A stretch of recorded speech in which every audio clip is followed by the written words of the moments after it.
Hello there, ladies and gentlemen. Rosie here, and I play Dead by Daylight, so you don't have to. Oh my fucking god, bruh. The art team is great. Okay? The art team over at Behavior Interactive is great. Okay? They really are. Like, no, don't joke, don't laugh because it looks like a vagina. Don't laugh. That's not something you should be laughing at. They're great. They really are great, alright? However, I just don't understand the design choice here. Like, couldn't you make it not look like a vagina? Like, how hard is that? Like all I see this it's not perverted to see vagina when you see that. Like his mouth should be horizontal, I think, or at least just not have. Look at the top of it. It literally splits down the middle. Like, it looks like a vagina, bro, and I'm never gonna be able to unsee it. Like this is a killer I would get a cosmetic for just so he doesn't look like a vagina anymore. I'm really hoping that the cosmetics on this character are good because I can't with this, bro. I can't play that killer knowing he's a walking vagina. It's terrible. So there's the opening skit for you right there, lads. Holy fucking Christ. A stream today that really fizzled out. As soon as the balance guy left, the whole thing just went from bad to worse extremely fast, and it ended with, what I believe is the most cringe and embarrassing moment in franchise history. Like, disgusting people make their disgusting games. Truly pathetic. This franchise, oh, God. And the brand today, how this stream ended is so like beyond damaged, and like icons like Myers and Bubba should be ashamed of that they're in this game and associated with the kind of wretched filth that ended the stream today. But let's actually break this down. There's not a lot here. Like, that's the shocking part. I remember these things, my Resident Evil one ended up close to 2 hours. There is not a lot of content here. I don't know how long this is going to be. I'm not predicting it's good. I'm predicting this won't be as long as the other ones. I did try to get some extra content, and we can do some more in-depth analysis on the killer, because we saved some time here, because we don't have to go over the perks. The perks of the chapter, with the exception of the new one that they announced today, the other 6 perks I've already done an analysis on, and I talked about the killer's power a little bit, but now that we have info and footage, I'm going to go into it much more in depth here. So again, just to add some extra content, because we don't have to deal with the perks, I'm going to read all 20 of the killer's add-ons, as well as go over some gameplay footage when we actually get there. So that's kind of what we're going to do. We're going to pick apart all the relevant shit from the stream, and then we're going to fucking go over to the killer. And that's what we're doing. So, let us get into the only Dead by Daylight anniversary stream that you need to give a fuck about. It's Rosie 1990X, bro. We're going to kick this puppy a new one. Let's fucking get started. So, Cotier came out first. Now, I'd like to take this moment to mention. Cotier came out first. He really didn't say anything of importance. And then so the next group of guys are these twits, and they started saying things that were kind of important. So let's hear what they have to say. That when we develop our roadmap, we always aim at delivering the most quality as we possibly can for you, our players. Crack this bitch open, bro. As it is a live tool, we are constantly having to update it due to urgent issues or new opportunities that arise throughout the year. A lot of urgent issues. There were a few features we mentioned during last year's anniversary. A lot of fucking urgent issues. Made their way into the game. Fear not, we will be talking about most of those features later today. Now, when we talk about what's coming up in the next year, oh goodness. First, I'll tell you some of the things we know we can expect throughout this next year. There will be 4 new chapters. 4 chapters again. So we have 4 survivor counterparts. 4 new killers, bro. In addition to that, there will be 4 tomes in the archives, diving deeper into our characters' lore. And with the narrative direction around the Observer's Tower going in a new direction, we're all super excited to watch that unfold. What is this all about? What's we'll this all more over the coming What's this years. all about, guys? Yeah. Are you guys excited some of you for the have been with tomes? us over the past year. The 4 pillars will probably be known to you all. They're really things we have continuously worked upon over the last 6 years of the game. So our 4 pillars composing the roadmap for this year are game health, quality of life updates, life design, as well as our events. You want to give us a bit more info about the Game health. Yeah. Game health, sure, yeah. I would love to, Stefan. I'd love to, When we talk Stefan. about game health, there are some aspects of game health that will always be ongoing priorities for us, such as security improvements and Yeah. game Security optimizations. improvements. But this year, we're putting an added focus on matchmaking. We want to improve All right, the this is the matchmake first wait big time. thing I want to talk about. They said we're going to spend this year focusing on matchmaking. They don't need to be doing that. The matchmaking is as good as it's going to get. They need to find a stopping point for the fucking matchmaking.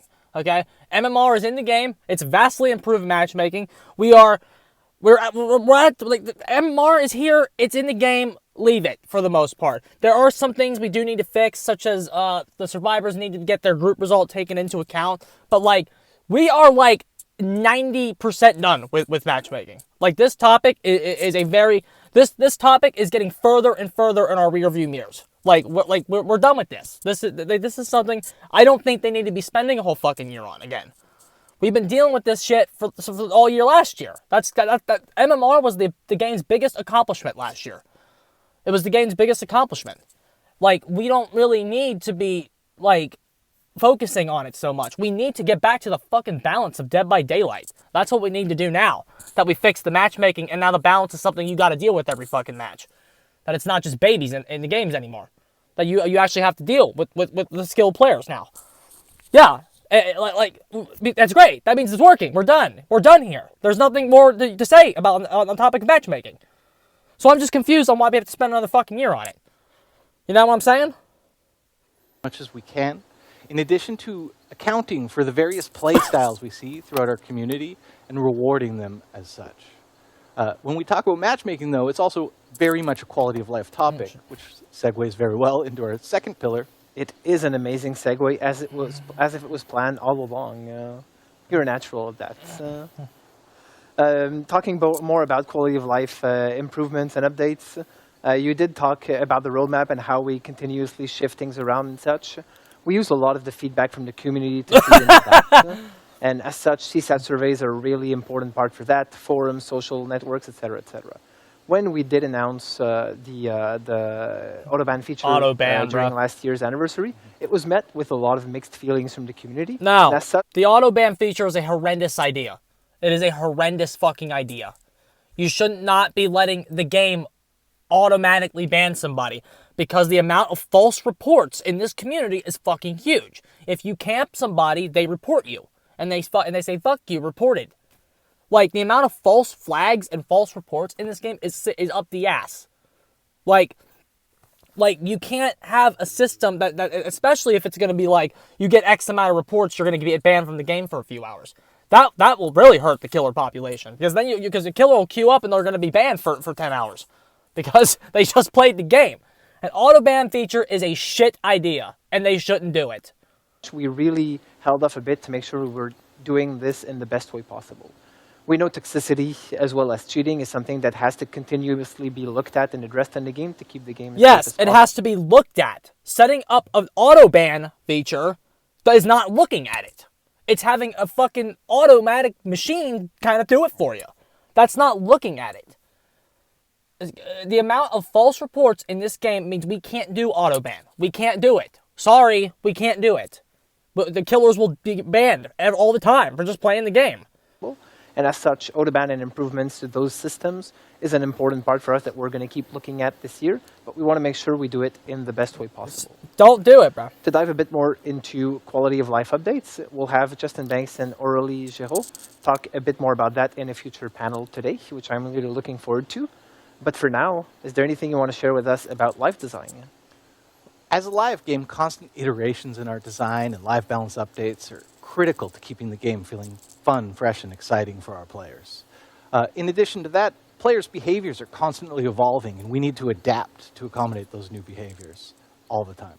Matt Spriggins will be up shortly to talk more about the huge updates that we have coming and planned for this year in regarding live balance. Mm-hmm. And huge is not an understatement. It's actually not. The balance shit is huge. We're We're going to get into that. Happy to break right now is that we're actively working on a major rework of the Raccoon City Police Department map that we released last year. Thank fucking God. Especially if you're gonna, since they announced Resident Evil 2 Electric Boogaloo, confirming the leaks again at the end of today's stream. And because they fucking did that, they're gonna drop for 3 or 4 more iterations of that fucking garbage in the game. It's very, very critical that that map gets a fucking rework. Because that, I truly believe that is the worst map in Dead by Daylight history. It really is. Nothing, I said this on stream the last time I played at it. Every aspect that makes Dead by Daylight entertaining and fun is not there. It's not there at that map. It sucks. It just sucks the joy out of everything that the game is meant to do. It's garbage. That map is the most anti-Dead by Daylight map in the entire game. Like, no side likes that map. Like we give Midwich shit, and I guess I don't think either side likes Midwich either. But you know what? Midwich, you can still play on Midwich. You can navigate Midwich. You can see where the fuck you're going on Midwich. At that fucking piece of shit map, you can't see a fucking thing. You can't see it. You can't see a fucking thing. You don't know where the hell you're going. And it's like, listen, I know the naysayers will go, you just gotta learn the map, bro. You just gotta learn it. Okay? Here's the thing, asshole. A lot of people have these things called jobs. Okay? I know. If you're playing Dead by Daylight at the point where you know Resident Evil Police Department, you probably fucking don't have this, but it's called a job, okay? Basically, you get out of bed, you get in your car, you drive to this place where they work, that they pay you to be employed by them, and you do work for like 8 hours a day.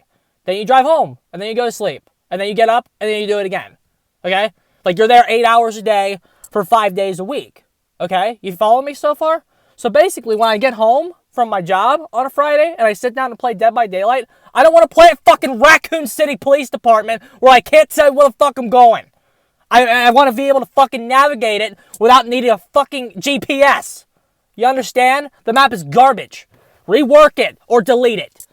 I just fucking get rid of it. The map should have been Raccoon City, an outdoor city map with no indoor counterparts at all.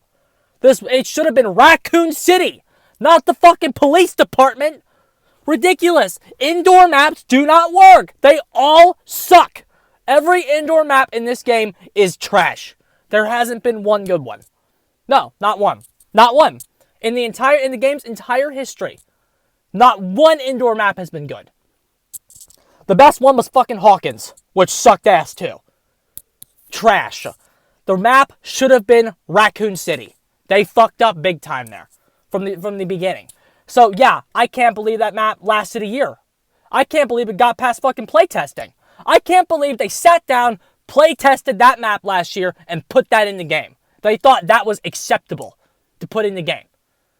And remember, when it came out, it was turned off and deleted because of, like, remember, I don't remember why. It was crashing the game, that's what it was. It was crashing the game. So I had to fucking delete it. For like, what, a month? That whole chapter was a fucking disaster. The Resident Evil chapter. And then I made a video about why Resident Evil was a bad thing, and then I said the chapter was gonna suck. I got flamed. Does anybody remember that? Look, it was right now, motherfuckers. Me, of course. The map sucks. Is the overall point here? Do you trust these fuckers to rework the map effectively? Have you seen the last 80 reworks they did? All shit. All fucking shit. The best rework they ever did was the first Badham rework they did. And does anybody remember this? They boarded up windows at Badham, and the survivors complained, so they put the windows back in. Like, what? You balanced them. You did a better job of balancing the map. You boarded the fucking god windows, and then the survivors complained, so you put them back in. Fuck off. During the Resident Evil chapter, we can expect to see that sometime this fall, but we will keep you updated as we near closer to the final release date. So yeah, I'm very much looking forward to playing it. It's often been a difficult map to navigate and to play for players, and I'm really looking forward to see how it can actually be brought up to the standards that we have today. And I'm looking brought up to the standard that we have today. It was fucking released last year. That fucking map was released last fucking year. You don't look at that and tell me that that you need to bring that map up to our modern standards, bro. A map you released fucking 6 years ago is better than that map. Horseshit. Absolute horseshit. The map was garbage. I'm bringing it up to our modern standard. There is an inherent issue with the way maps are designed. That's why only getting like 1 or 2 a year is great. Because they suck. They absolutely suck. All of them do. It's because, and I can tell you why, it's because they want to keep map RNG in the game. Why? It's so bad. The need to like make sure there's multiple iterations of the maps are what make them suck. Because like you can't balance that, bruh. Just get rid of it. So with that said, I'll jump into the events. Something that really, the events. really... Yeah, as soon as he said events, I fucking turned that off. Now I'd like to take this moment So let's see the next guy. This is the balance guy. I'm Matt, design director on Dead by Daylight. I work with Dave, the creative director, and the rest. This guy's about to drop a fucking bomb. Okay, you ready for what this guy has to say if you haven't watched this shit? Of the DBD game design team on everything from updating and balancing our existing content to the development of all our new chapters and game features. I'm really happy to be back with you once more for this 6th anniversary broadcast. The upcoming year is going to be a really big one for Dead by Daylight, so I'm excited to share 3 key updates that our team of talented designers have been working on. An overhaul of our killer and survivor perks. Overhaul. A rework of our approach to prestige and progression. And finally, an update on the changes to the Memento Mori system. Yeah, get ready for that one, bruh. One of the main goals for the game design team is to explore new ways that we can keep the player experience in Dead by Daylight fresh and fun for both new players entering our universe and for our highly engaged expert players with hundreds or even thousands of hours in the game. In listening to our players and reviewing our own data, we've found that some of the most consistent feedback is that in our high-level matches... And guess what, fuckers? In our high-level matches, we're balancing the game around the top percent of players. We're balancing the game around MMR. And guess what happens immediately? We get 40 fucking perk reworks! 40! Don't you fucking tell me MMR doesn't work ever again. We are getting 40 fucking perk reworks because of high-level balance issues. You heard it here first, bruh. I have just been advocating for the MMR for all this time because I knew this is what we get. And people stifled MMR's progress. How y'all doing? How y'all doing right now? 40 fucking perks, bruh. Meta perks have essentially taken over. Yeah. Meaning that players are consistently seeing the same perk loadouts again and again for every killer and every survivor. Uh-huh. Looking at our data, there's a clear gap between the most popular perks for each role. Yeah. On the killer side, these are Corrupt Intervention. So, see what I mean? You can already, like, you're starting to see the sun come out from the dark times, bruh. People say, hey, we're gonna bring these perks to every game. Yeah, MMR, not fun, bruh. Well, yeah, because the devs need to see it. They need to mathematically see it. I told you this is what they needed. And Scott Jump was like, oh, they're not gonna change their whole balancing philosophy. No, fuckhead, they didn't. They listened to their stats. That's what this company does. That's why MMR was needed. Because they listened to their stats. Jesus. Anyway. These are Corrupt Intervention, Scourge Hook Pain Resonance, Barbecue and Chili, Hex Ruin, and Pop Goes the Weasel. And for survivors, Dead Hard, Decisive Strike, Borrowed Time, Iron Will, and of course, Self-Care. With little motivation to explore different perk loadouts, this can naturally lead to a feeling of gameplay becoming stale. Yeah, buddy! Yeah! Where the fuck have you guys been for the last 6 years? The game's been shit for fucking years. Where the hell have you all been? And this whole community wanted to get rid of the thing that's making this happen. Therefore, in the coming months, we'll be releasing a major update that will rework and rebalance roughly 40 killer and survivor 40 perks, including the fucking ones that perks. I've just mentioned. And the ones that he just mentioned. So that Dead Hard change is fucking coming. And we're also, like, people be like, you're saying, oh, Rosie, look about all those killer changes. You win that patch, killer mains. Do you know why? Because Dead Hard's better than every fucking perk you have. The survivor perks are better than everything you have. You will take a nerf to corrupt intervention if it means deleting Dead Hard. You will take a nerf to Scourge Hook Pain Resonance if it means deleting Dead Hard. You will take a nerf to Hex Ruin and Pop Goes the Weasel if it means deleting Dead Hard. Dead Hard is fucking broken. It's busted. It's busted. And every perk you bring right now is a fucking gen slowdown perk because of the fact that you can't fucking get them. Because of tile design and Dead Hard. You have to camp and tunnel because you can't get them because of tile design and Dead Hard. Everything in this game is the way it is because of tile design and Dead Hard. Dead Hard being deleted, you will take anything they throw at you in terms of a nerf to get that perk out of the game. The perk is garbage. It's shit design. It was a bad idea from the start. Dead Hard being bad is like an hour-long video I can make about why Dead Hard is disgustingly bad for the game. I could like talk about how it affects every fucking killer, how it affects the health state economy, how it changes hook interactions. There are so many fucking things that perk can do. It needs to go away. That perk is at an impasse, okay? Here's why, like, that perk can't stay anymore. That perk cannot stay. At high MMR matches, has exposed to the fact that that perk is busted. And yeah, we all knew it was, Dead Hard's kind of dumb. That's what we were saying during rank-based matchmaking. Back when you could still realistically get them. It was like, oh, Dead Hard's kind of dumb, but, you know, I'm still winning games. Now you're at high MMR, all the fuckers got it, and you can't get anybody. Delete it.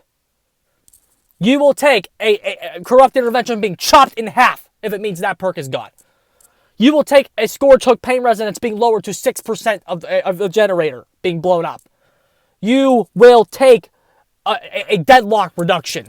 Like, there are so many fucking things that need to fucking, that you would take to nerf Dead Hard. And and of course, all these, they're saying perk reworks, you might get some buffs in there too that you might really like. Seriously. So, MMR comes in, here's what I'm understanding, ladies and gentlemen. Dead Hard comes in, no, MMR comes in the game. Keys are gone. Keys get deleted. Keys get deleted. The artist in Pinhead came out, 2 strong killers. Samara's admittedly weak, but she get like Call of Brine, a perk that's decent. And hit 40 fucking perk updates. Dead Man Switch change. Like, excuse me? And then they nerfed they're nerfing Dead Hard, and they're gonna nerf DS, and they're gonna nerf DS again. It looks like they said that, like, they're reworking Decisive Strike again. They're reworking Borrowed Time. They're getting changes. Changes are coming. MMR's been in the game for less than a year, and you're again, look at the fucking progress. Look at it. What more do they have to do to prove it works?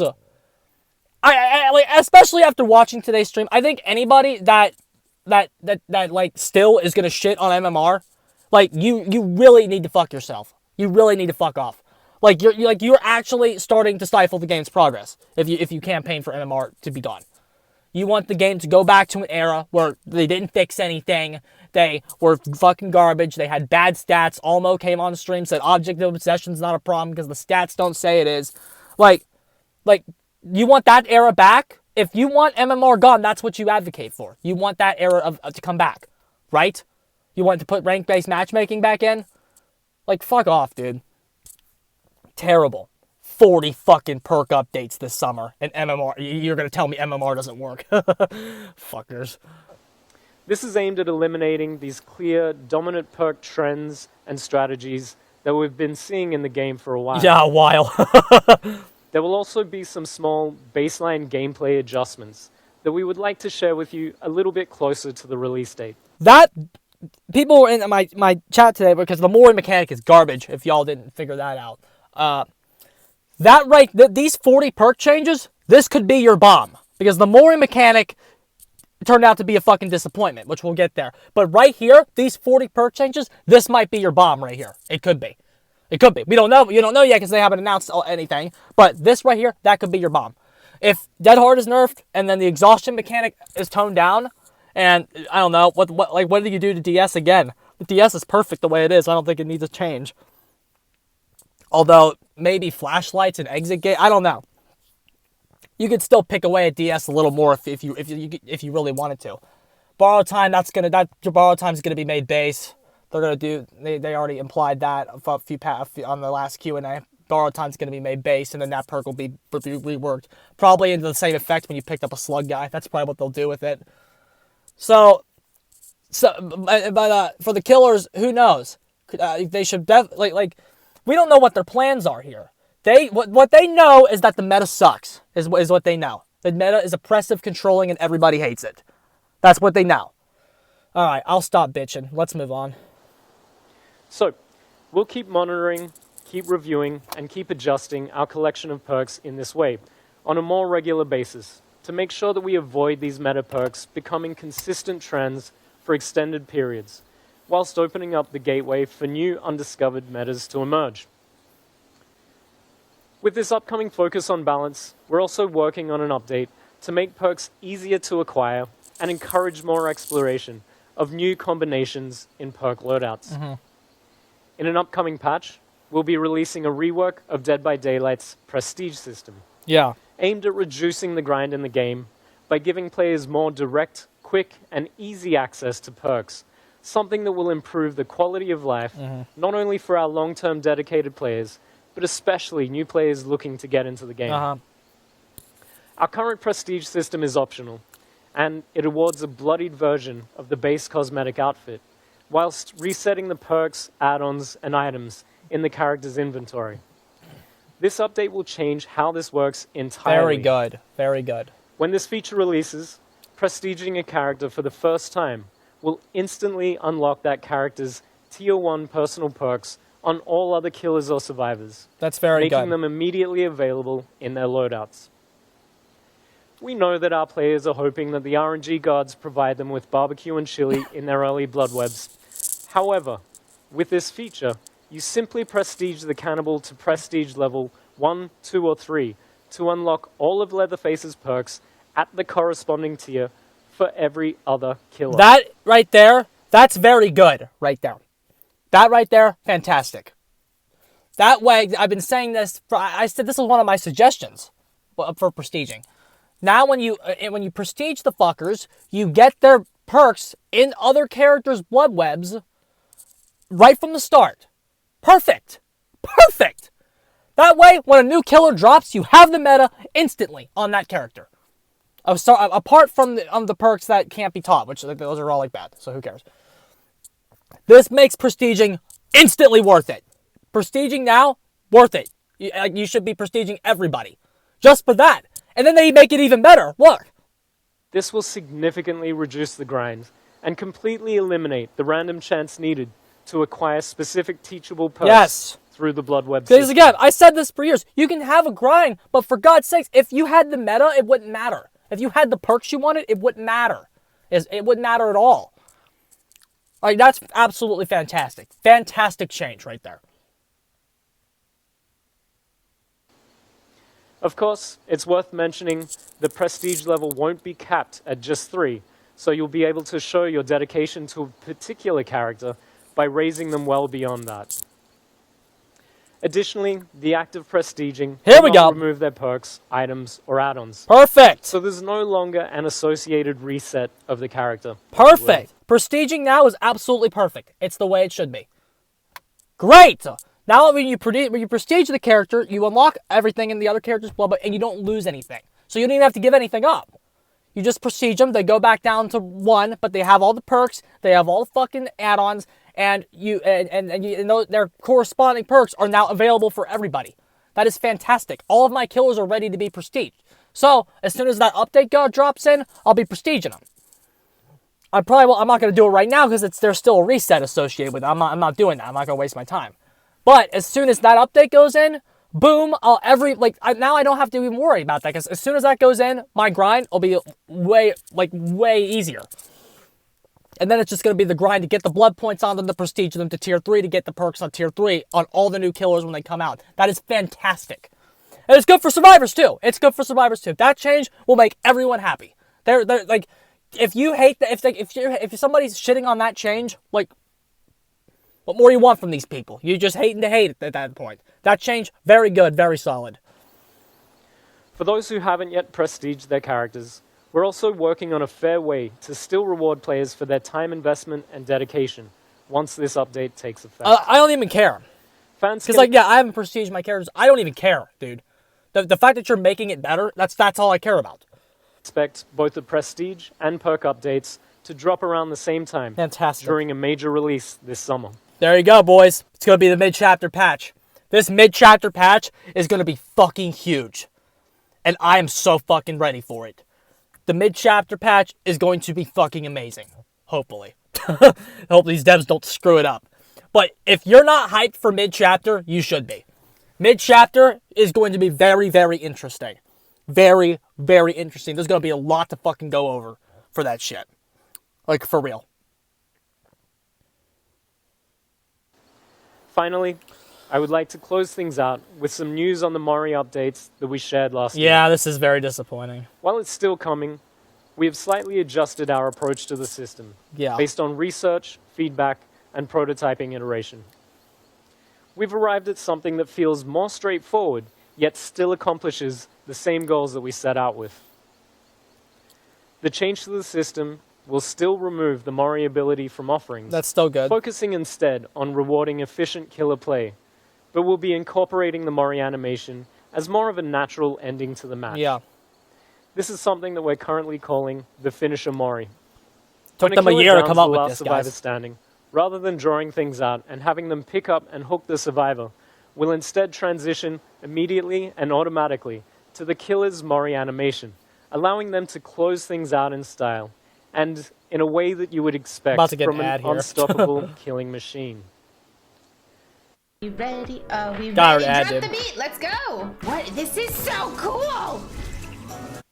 There's also a few other additional changes. So, they took them a whole fucking year to come up with that. Wow, dude. Wow. You call me fucking impressed. Where'd you come up with that, daddy? That's so cool. You're so smart. Ridiculous, bro. Now, your first instinct is to shit on that, but because it's like, wow, we were waiting for this for a whole fucking year, and that's what you came up with. But I will say this. If these 40 perk changes are fucking good, you ain't gonna need a Mori mechanic, bro.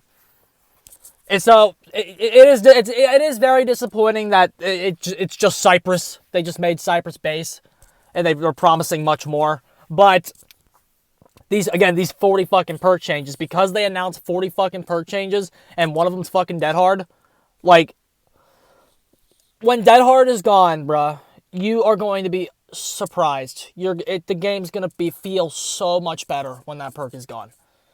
Like, it needs to be gone. That perk, when that perk is nerfed, it needs to be, like, the hardest fucking nerf in the world. Like, I don't know what they do to it, but, like, whole, like, activation condition, like Medal of Man type activation condition, a reworked exhaustion mechanic to make the exhaustion perks worse, like, or maybe even just set up, like, maybe give all exhaustion perks an activation condition. That'd be cute.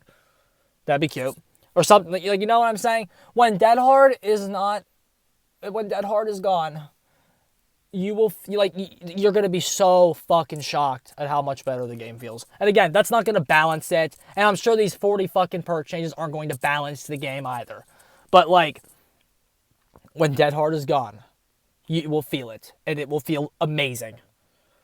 Coming with this system that we're not quite ready to share yet. Okay, so there's other changes, we're hoping to release the new Mori system as part of our Halloween update this year. So look out for that. While we couldn't cover all of the details of these updates... this guy's done. So, takeaways from that, the Mori mechanic was disappointing, but that mid-chapter is going to be something. That mid-chapter is going to be fucking bonkers. So, expect a lot of bugs coming with it, but holy shit, if you're not hyped for that mid-chapter, dude, That's going to be truly something special. And it's going to be MMR's big present for us, hopefully.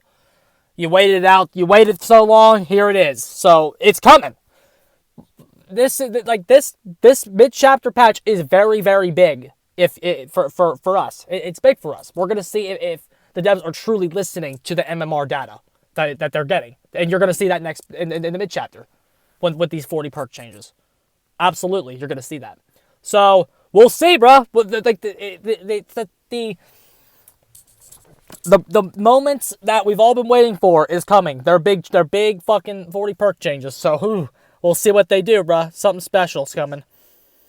This right here, I decided to like just take a screenshot of this, bro. This is gonna be the new HUD. They apparently they're running out of space on the current one, so this is what the new HUD is gonna look like. It's just there. It looks nice. It looks okay, but just nothing that special. And this is another thing they're doing for quality of life. They are finally providing blood point incentives. They're gonna bribe you to play killer, guys. You're gonna get bonus 50%. You're gonna see that a lot. You're gonna see that a lot when you play killer. I'm sure they're gonna put it on Survivor too, because the survivors are going to be like, why is it always on killer? Why is it always on killer? That's not fair. Blah, blah, blah, blah. So you're going to see it on Survivor, but like, get ready to see bonus 50% blood points for you playing as killer a lot. That's pretty much going to be every fucking day. Get ready to see that, boys. Oh, yeah. So the next thing here is that there is an option to hide your name now. I like this a lot. I don't need... Like, I like this because I don't want to be like fucking. They're calling it streamer mode. I mean, I kind of like it. It'll make matches more chill, and then people that can't, they won't be able to come harass you anymore. Like some people come and harass you after they win or lose, so they won't be able to do that anymore. So who cares? It's overall good for streamers. And is that what I just said? Yeah, I accidentally took a second screenshot of that.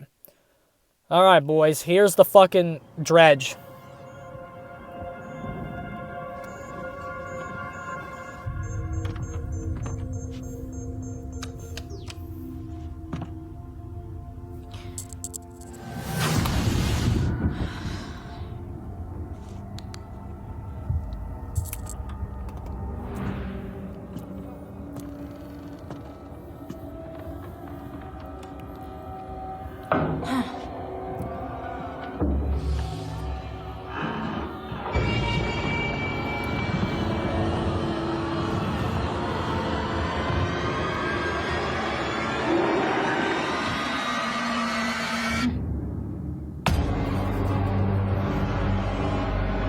There he is, bro.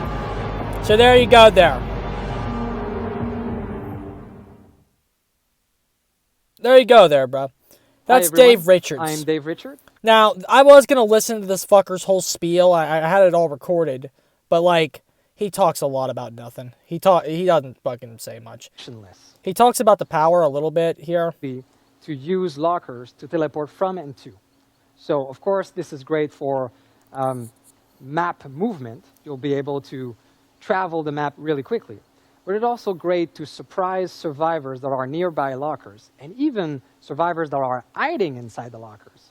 The second phase of the power is called Night Cycle, and this is where it gets really interesting. Yeah, it's really interesting. So based on action the Dredge will make and some passive abilities, the Night Cycle will build on the survivor.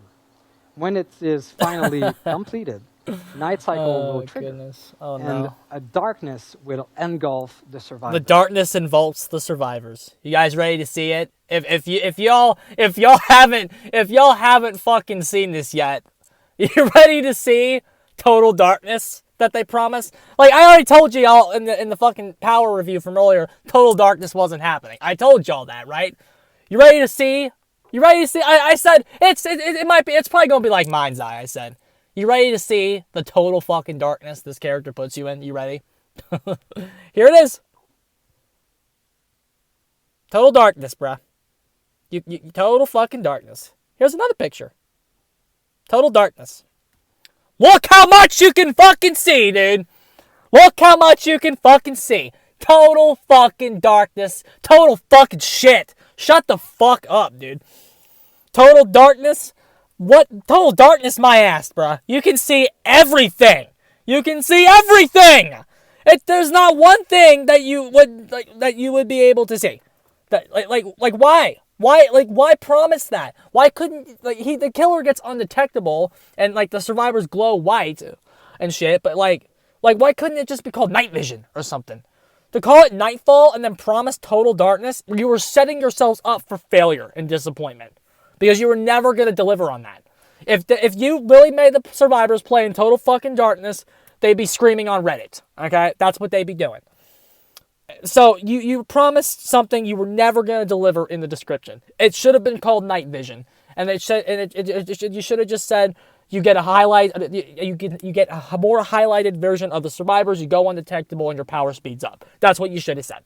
Promising total darkness was setting yourself up for failure. And so there's the killer glowing white in Nightfall. So he sticks out like a sore fucking thumb. You can see him coming from miles away. Notice how you can still see. It's admittedly a little harder to see in the fucking house. But like, the killer's fucking bright white, bruh. He's fucking bright white. You can fucking see him. That Nightfall, the Nightfall aspect of his power is trash. It's absolute shit. Okay? So, before we get back into him, here's the new perk that they put out. Whenever you snuff a boon, the totem is destroyed instead. That should just be fucking base kit. But you can destroy boons now, guys. So, if you need something to run, because you think that they're going to be boon bitches, throw that on. You can destroy boons and ruin Michaela's day. Another additional check to Circle of Healing. They knew they fucked up, so there was yet another check to that fucking perk. It's probably going to be pretty good at the start until this perk isn't really supposed to be meta. It's there to check the boons. Okay, it's a perk that's you're gonna benefit from it just because it's in the game. Okay, I bring it a little bit. This is what I might do. I might bring it a little bit just to make sure boons are checked, and then like once the boon usage continues to go down, then you might be able to take it off and not see it anymore. It's just twins might run it though. I could say twins might actually run it because Circle of Healing's so bad against them. So, like, twins might actually just straight up need to fucking bring that just to make sure that perk can't ruin their game. So, there you go there. So, because we don't have other perks to read, I decided to take a look at some of the Dredge's add-ons and interactions. I got a video from Jax's God to fucking look at to see all the add-ons. So, these will be brief. So, Wooden Plank increases the amount Nightfall charges when a survivor is hooked by 25%. Nightfall sucks. That's bad. Next, Mortar and Pestle. The Dredge will emerge from its remnant facing the same direction as when the teleport is activated instead of the direction facing when the remnant was placed. That should just be base. I don't know why that's not based. Okay. Whatever. Follower's Cowl. Teleporting to the remnant will activate killer instincts even when not in Nightfall. Okay. Caffeine tablets. Auras of locked lockers are visible in yellow while charging the gloaming and teleporting. So you'll be able to see which ones are locked. That might be cute right there. That's one to keep an eye on. Malthinker's Skull. Increases Nightfall charge speed by 66% while any survivor is injured. Nightfall's trash. You're not running that. Decreases the time it takes to exit a locker by 1 second. Keep an eye on that one. That might be good. Fallen Shingle. Using Reign of Darkness increases Nightfall. You don't need that. Nightfall's trash. Increases the amount of Nightfall trash. Adds 1 additional power token for teleporting. Keep an eye on that one. That one might be alright. Reveals the aura of a survivor for 6 seconds when they lock a locker. That one right there is cute. Especially since a lot of games I've seen or survivors are just locking lockers. That one right there, keep Mori Stone. That's the best one we've read so far right there. Increases killer instinct duration by 1.5 per seconds during Nightfall. Nightfall's trash. Decreases teleport cooldown by 4 seconds while not in Nightfall. Okay, that one might be cute. Decreases teleport cooldown by 2.5 seconds during Nightfall. That one might be cute too. Because it's involved with it, because like your teleport speeds up when you're in Nightfall, which is cute. So an additional speed up. I don't know if you'll need it, but it might be cute. Increases the duration of nightfall by 20 seconds. Garbage. Tilling blade. When a survivor is injured from full health during nightfall, they're afflicted with the blindness, hemorrhage, and mangled for 60 seconds. Maybe. If you got nothing else to run, maybe. Lavalier microphone. Survivor auras are revealed for 3 seconds when using the last teleport token. Cute. When entering a locker using the teleport, other survivors within 6 meters of the survivors open and slam their doors. What? Other lockers within 6 meters of survivors open and slam their doors. Okay. So, like, they know you have it. And you won't be able to really see that effect, right? It's just, that lets you know that he sees you. Huh. That effect will go off every time you teleport. So that's kind of odd. I don't know about that one. Field recorder. Nightfall is active at the start of the trial. Nightfall is automatically triggered when the last generator is repaired. Any survivor that comes into contact with a remnant is afflicted with the exhausted status effect for 15 seconds. Cute. The exhaustion's tempting. I don't know. They have to do something, though, so that might not be too worth it, though, the more I think about it. And Nightfall's trash. Increases teleport speed 25% while not in Nightfall. When the generators are powered up, all active locks will instantly broken. Ooh. That boat key is going to be good. I think his best combo is Worry Stone and Boat Key. That's why his teleport's kind of slow. We'll look at it. Worry Stone and Boat Key might be cute. Next, Sacrificial Knife. Exiting a locker during Nightfall blocks all vaults. No, that's not going to do much. Iridescent Wooden Plank. Survivors are afflicted with the exposed status effect for the last 12 seconds of Nightfall. That might be cute. Okay, so there you go. Those are his add-ons. Not the greatest in the world. Nightfall is terrible. Hopefully they give Nightfall a buff or two, and then so keep an eye on we said some of those are trash, but like if they buff Nightfall, maybe those add-ons will be better. But yeah, Worry Stone and Boat Key is the best combination, IMO.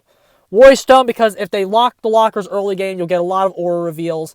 And then Boat Key speeds up your slow-ass teleport and then breaks locks for you. So you'll be ensured that you will get, when a gen blows up, when a gen gets popped, all the locks will be broken, so you won't have to slam to get out of the locker and the survivor gets some distance.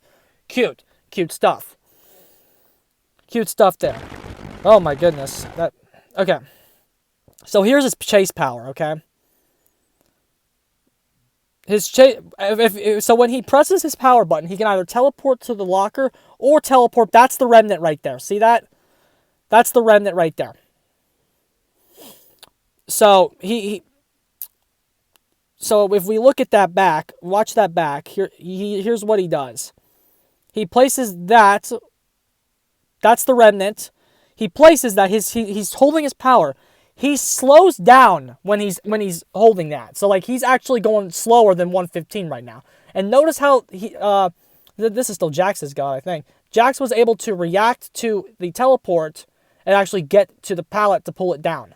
See? He reacted to it, or is that a read? Jax, clarify if that was a read or a reaction.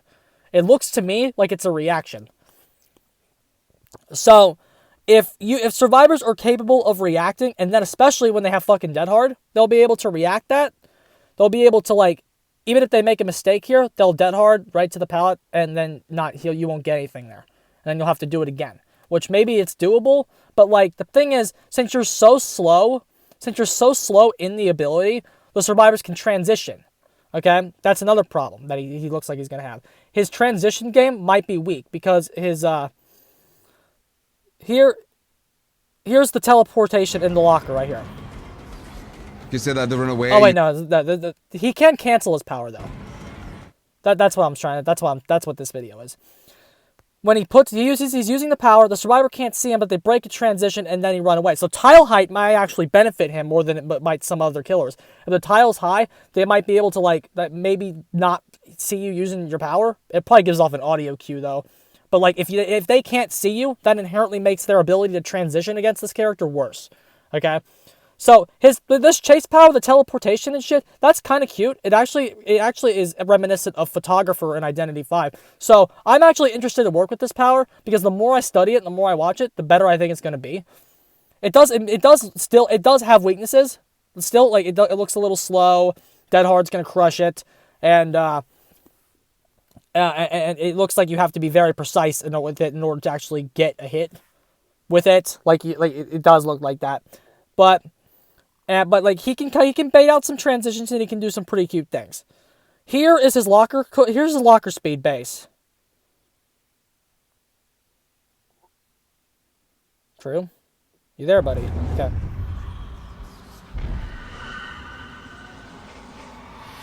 It was quite slow, that. Yeah.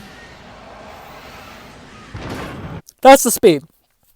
So that's really fucking slow right there. So that's why I think the boat key is going to be good to speed that up a little bit. I thought it was going to be at least demo speed. The power on paper sounded a lot faster. Like, you can go to locker, boom, boom, boom, boom. No, you can't do that. You have to wait out through this ridiculous animation. So speeding that up with the boat key, in addition to the other effect it gives, where it blows up the locks after a gen is popped, that right there might be cute right there. So there you go. That's about everything so far. The killer has a potential. I think he's going to be interesting to work with and see where I think he ends up being. I don't think this character's bottom tier. I think this character might be Keystone, the Dredge. He on paper he didn't read too well, but seeing it, I'm now a bit more excited for him because he's got some dirt that he can do. He's got some cute add-ons. He's got shit. Okay, I don't know how good he's going to be, but I'm thinking mid tier at least. Possibly better as he ages, or possibly worse as he ages, but I think mid-tier is a fine starting point for him. And that's all. That's all I have to say. There's nothing else that happened on the dev stream today. Nothing else happened on the dev stream today. Ladies and gentlemen, I usually don't show you cringe. Okay? I think you're better than that as an intelligent audience member of mine. I think I'm better than that. I feel like we, as people that analyze the game in the way that we do here on this channel, I think we deserve better than cringe. That's why I don't show you cringe, okay? I respect your intelligence as an audience member to not show you cringe. However, in this one instance, you have to see it because I had to see it, okay? I had to see this shit. Like, if you ever want to know just how fucked this company is and how dumb that company is and how cringe they can be and how cringe this community can be, you have to see this, dude. There's no way around this. I can't say anything. I have a fucking master's degree. What am I doing here?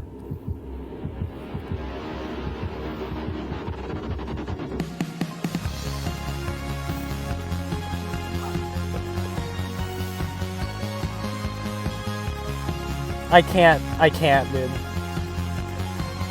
I have a master's degree. I'm a grown adult. What the fuck is this shit? Oh my.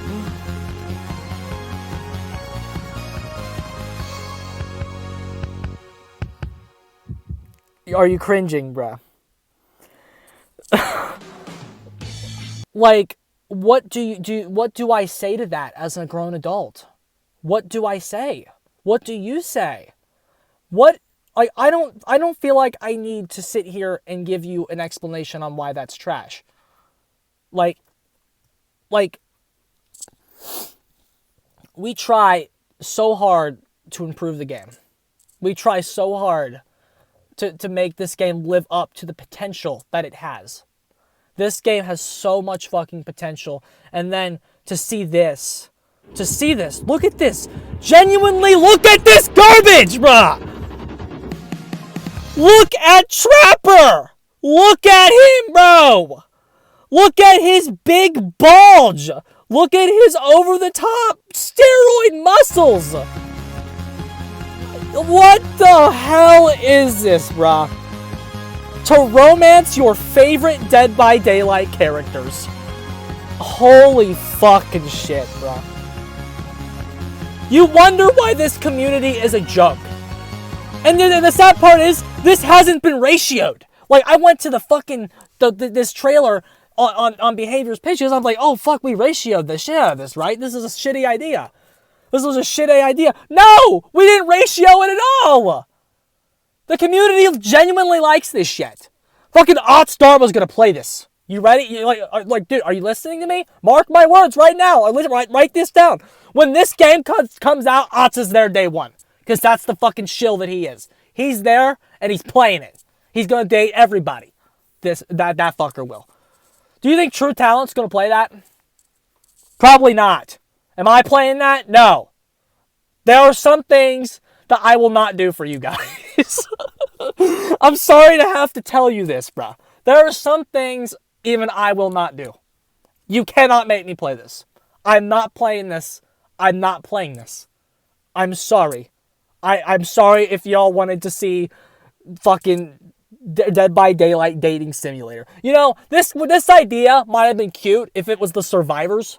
But the fact that it's the killers is retarded. Like, what the actual fuck is this, bro? It should have been the survivors.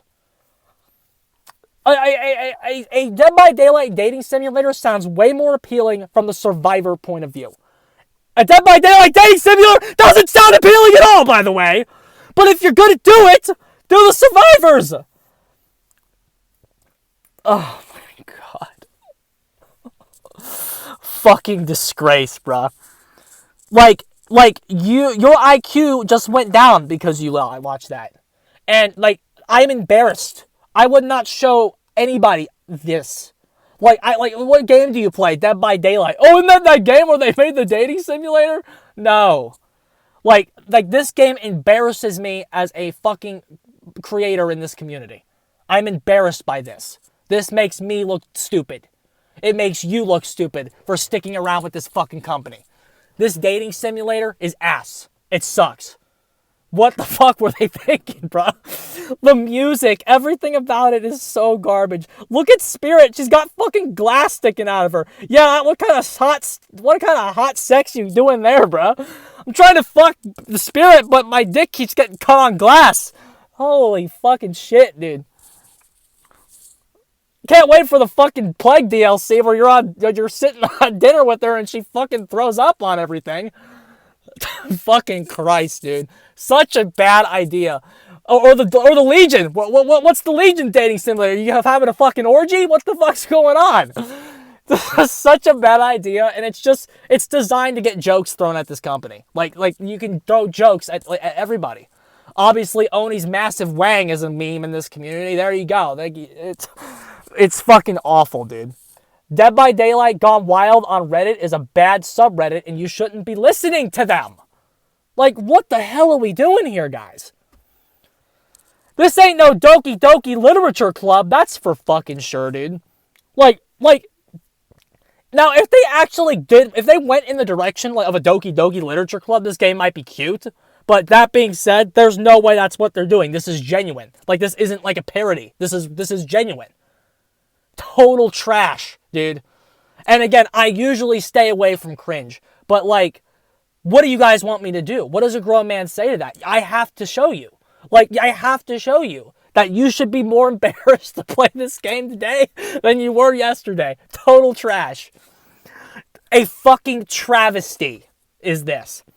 All 4 killers in this game look insanely stupid. All 4 of these characters are worse than they were yesterday. Their reputation is worse than it was yesterday. Like, look at just the opening is just incredible. Like, look at this. Like they're so confident in it that the first image they give you is that. Like, holy fuck, bro. Like,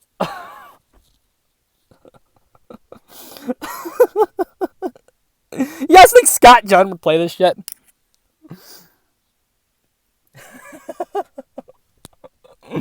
Yeah, I'm sorry to say, there's some things I ain't doing for y'all. This is one of them. I was thinking about buying the board game and playing that for you guys, but this, no. Not a shot in fucking hell. Truly embarrassing. So, in conclusion, the mid chapter is what we need. What we're ready to watch out for. The killer looks okay. Get it off my screen, bro. The killer looks all right. The 40 perks, including Dead Hard, that might be the bomb. That's the best potential candidate. Mori mechanic, very disappointing. Very, very upset there. But all in all, this stream was okay. It was all right. I can't say this was a good stream because it had the fucking dating simulator at the end. Like, I cannot, as a grown adult, tell you that since it had that in it. Like, I can't call that stream good because it had that. But like, the actual gameplay announcements that we got, it kind of seems like we're moving in the right direction here. So, that's all I got. I think this one ended up being a little shorter, right? I'm getting the hell out of here, lads. GG's, and do not play that fucking dating simulator.